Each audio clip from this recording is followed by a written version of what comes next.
दोस्तों, आप तो जानते ही हैं कि कैसे हम हमारे चैनल में आपको अलग अलग देश, अलग अलग धर्म, अलग अलग रीति रिवाजों से जुड़ी कई अनोखी बातें बताते हैं। इसी श्रृंखला में आज हम आपको बता रहे हैं हिंदू माइथोलॉजी में लिखी एक ऐसी गाथा के बारे में जिसे समुद्र मंथन कहा जाता है। दरअसल बात उस समय की है जब देवता और राक्षस साथ में ही रहा करते थे और राक्षसों का उस समय बोलबाला हुआ करता था। उस समय धरती पर ही रहा करते थे और उनका काम था धरती की देखरेख करना। पर क्योंकि उस समय राक्षसों का बोलबाला था तो ऐसे में देवताओं के राजा इंद्र विष्णु के पास पहुंच गए। विष्णु ने उन्हें सलाह दी कि वो असुरों के साथ यानी राक्षसों के साथ संधि कर लें और साथ मिलकर ज्ञान के समुद्र का मंथन करें। हमारी धरती उस समय एक द्वीप ही थी और ये धरती डूबी थी एक अथाह समुद्र में। धरती से कुछ ऊपर निकला हुआ था मेरू पर्वत और इसी पर्वत को मथनी के रूप में इस्तेमाल करके देवताओं और असुरों ने इस ज्ञान के सागर का, जिसमें धरती डूबी हुई थी,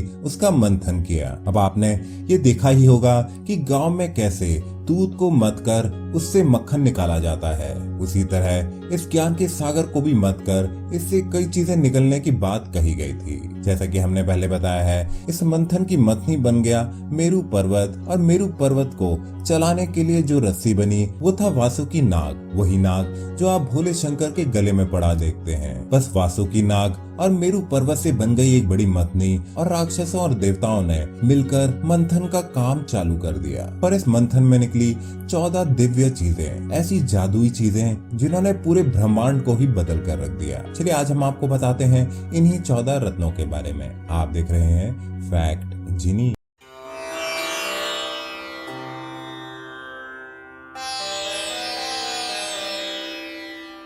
तो दोस्तों, समुद्र मंथन में जो भी चीज निकलती जाती थी उसे देवताओं और असुरों में बांट लिया जाता था। पर मंथन करते ही सबसे पहली चीज निकली हलाहल विष, एक ऐसा विष जो पूरे ब्रह्मांड का खात्मा करने की काबिलियत रखता था। ये एक ऐसा विष था जिसे देखने मात्र से ही असुर और देवता दोनों ही गल जाएं। पर ये हलाहल विष तबाही मचाता उससे पहले ही देवता और असुर जा पहुंचे भोले शंकर के पास, जिन्होंने उस विष को अपने हथेली पर रखकर अपने मुंह के अंदर डाल दिया, पर उसे अपने गले से नीचे उतरने नहीं दिया, नहीं तो उनके पेट पे जाने पर यह विष उन पर भी काफी बुरा असर कर देता। हलाहल विष को गले में रखने के कारण उनका गला नीले रंग का हो गया था और इसी वजह से भोले शंकर को नीलकंठ भी कहा जाता है। हाथ से पीते टाइम कई सारा हलाहल विष जमीन पर भी गिर गया था, जिसका अंश जमीन पे पाए जाने वाले जहरीले सांप, बिच्छू और जहरीले कीड़ों में देखा जाता है। दूसरे नंबर पर निकली कामधेनु गाय। कामधेनु गाय गायों की रानी मानी जाती है। इस गाय के साथ और भी कई सारी गायें उत्पन्न हुई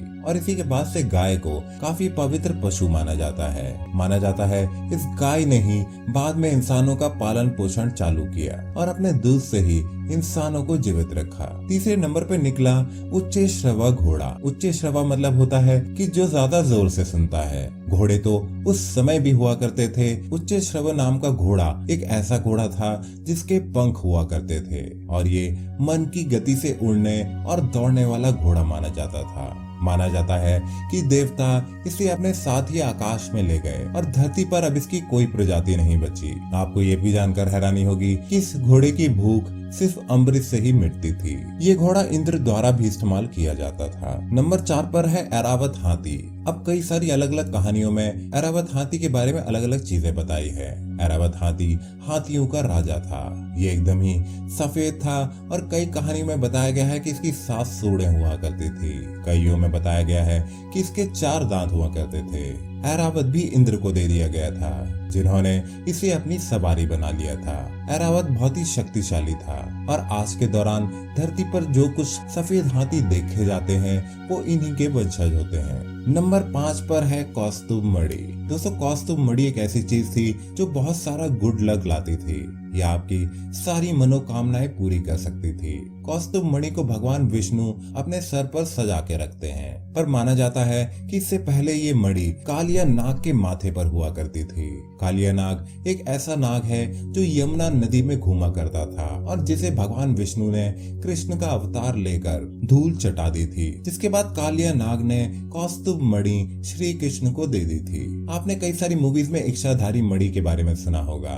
कहा जाता है कि इच्छाधारी मणियां भी कौस्तुभ मणि से बनी होती हैं। अब असली कौस्तुभ मणि माना जाता है कि समुद्र के किसी गहराई में दबा पड़ा है या फिर पहाड़ों की किसी गुफाओं में। नंबर 6 पर है कल्प वृक्ष, एक ऐसा पेड़ जिसके नीचे बैठकर जिस चीज की भी कामना की जाए या जिस चीज को भी मांगा जाए वो तुरंत ही आपको मिल जाएगा। ये एक बहुत ही घना, बड़ा और हरा भरा वृक्ष था। माना जाता है कि पहले ये पेड़ धरती पर ही कहीं मौजूद था, पर इंसानों ने इसका गलत उपयोग कर देवताओं को इसे वहां से हटाने पर मजबूर कर दिया। कई कहानियों में कहा जाता है कि ये वृक्ष अंतरिक्ष के किसी कोने में अभी मौजूद है और कईयों में बताया गया है कि धरती के बड़े बड़े जंगलों में कहीं कल्प वृक्ष को छुपा कर रखा है। नंबर 7 पर है अप्सराएं। अगर आपने हिंदू माइथोलॉजी के बारे में थोड़ा बहुत भी पढ़ा होगा तो आपको पता होगा कि इंद्र के राज दरबार में कई तरीके की अप्सराएं थी। ये ब्रह्मांड की सबसे सुंदर स्त्रियां थीं, जिनमें से कुछ के नाम थे रंभा और मेनका। अलग अलग माइथोलॉजी में जिन्हें परी कहा जाता है, ये वही परियां थीं। नंबर 8 पर है लक्ष्मी। लक्ष्मी हिंदू धर्म में गॉडेस ऑफ वेल्थ मानी जाती हैं। इनके आते ही धरती पर समृद्धि आ गई। ये जहाँ रहती है वहाँ पैसे की कोई कमी नहीं रहती। बाद में लॉर्ड विष्णु ने लक्ष्मी जी से विवाह किया था। नंबर 9 पे निकली वारुणी। वारुणी को मदिरा भी कहा जाता है। वारुणी एक ऐसी शराब होती है जिसका सेवन देवता और राक्षस लोग करते हैं। ये एक अत्यंत ही तीव्र मदिरा हुआ करती थी जो अत्यंत ही खुशी का अनुभव करा देती थी। कई ग्रंथों में इसे ही सोमरस भी कहा जाता है। 10वें नंबर पे निकला चंद्रमा। तो दोस्तों, धरती पर उस समय चंद्रमा नहीं हुआ करता था। वैसे तो असली में चंद्रमा हमारे आसपास कैसे आया, इससे जुड़े वीडियो हमने हमारे चैनल में बनाए हैं, उन्हें भी देखना ना भूलें। पर अगर माइथोलॉजी की माने तो चंद्रमा निकला था समुद्र मंथन से, जिसे बाद में हमारी धरती का चक्कर काटने के लिए छोड़ दिया गया था। आज धरती से हम जो चंद्रमा देख रहे हैं वो समुद्र मंथन से ही उत्पन्न हुआ था। नंबर 11 पे निकला पारिजात वृक्ष। दोस्तों, कल्प वृक्ष तो इंसान की इच्छाएं पूरी करता था, पर पारिजात वृक्ष में ऐसी ऐसी जड़ी बूटियां लगती थी, ऐसे ऐसे फल लिखते थे जो दुनिया भर की तरह तरह की बीमारियों को ठीक कर दिखाए। आयुर्वेद में भी इस वृक्ष के बारे में बहुत बताया गया है। माना जाता है इस पेड़ को छूते ही इंसान की थकान मिट जाती थी, इंसान खुश हो जाता था। कहा जाता है कि ये वृक्ष भी धरती पर कहीं मौजूद है और इसका एक फूल या एक पत्ता भी आसपास की हर चीज को हरा भरा और आसपास के हर इंसान को हेल्दी रखने की क्षमता रखता है। 12वें नंबर पे निकला 5 जज्जे शंख। ये शंख जो भी इंसान बजा दे उसकी हमेशा जीत होगी, उसको हमेशा सुख, शांति और समृद्धि मिलती जाएगी। इसी के बाद हिंदू धर्म में शंख को बजाना काफी शुभ माना जाता जा रहा है। नंबर 13 पे है धन्वंतरी वैद्य। दोस्तों, जब कई देर तक मंथन करने से देवता और असुर दोनों ही थक गए, तब अचानक ही मंथन अपने आप ही होने लगा और समुद्र से निकले धन्वंतरी वैद्य। ये एक ऐसे वैद्य हैं जिन्हें आयुर्वेद का जनक माना जाता है। इन्हीं वैद्य ने दुनिया भर में फैले तरह तरह के पेड़ और पौधों में बसी हुई औषधियों के बारे में जाना था। बाद में इसी आयुर्वेदा को चरक नाम के महागुड़ियों ने फैला दिया था।